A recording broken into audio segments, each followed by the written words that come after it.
الذي نستهله من جامع الجزائر الأعظم. هذا الصرح الديني والثقافي الذي سيشع نورا عن قريب وسيصبح قطبا علميا وحتى سياحيا مطلع العام المقبل، يعرف متابعة واهتماما كبيرا من قبل الدولة الجزائرية. إلى أين وصلت نسبة الأشغال به؟ الإجابة مع فاريناس بالعيد.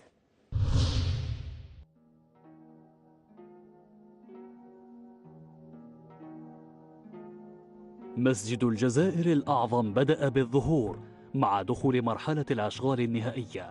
نحن أمام 90% من الإنجاز. الأشغال الكبرى تنتهي مع نهاية هذا العام.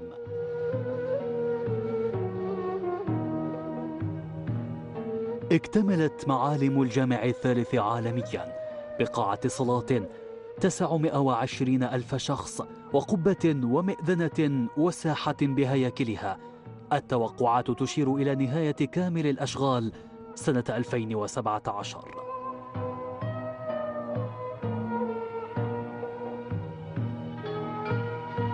المنارة الأعلى على مستوى العالم ب 265 مترا، ارتفاعها لا يزال متواصلا لتصل حد 210 حاليا ب 35 طابقا، في انتظار المزيد لتصل 43 طابقا ستكون مفتوحة أمام الزوار لاحتوائها على قاعة استقبال ودار للقرآن ومتحف ومركز أبحاث وفضاءات للتجارة والإطعام وشرفة تطل على خليج الجزائر.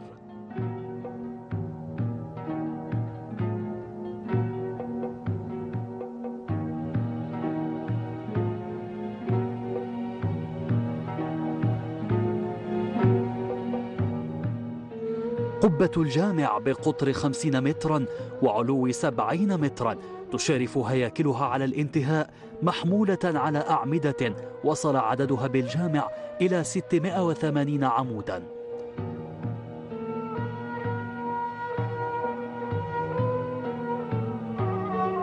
مسجد الجزائر يحتوي على قاعات وضوء مخصصة للرجال وأخرى خاصة بالنساء، وخزان مياه يسع 16 ألف لتر.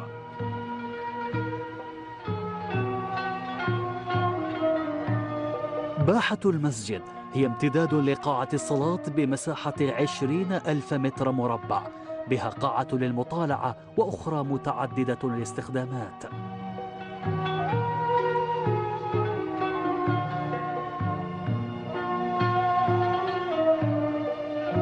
جامع الجزائر الأعظم صرح إسلامي وثقافي يتوسط منطقة المحمدية، تحرص الجزائر وعلى رأسها الرئيس عبد العزيز بوتفليقة على إنجازه ليسهم في إبراز الهوية الجزائرية والثقافة الإسلامية للبلد.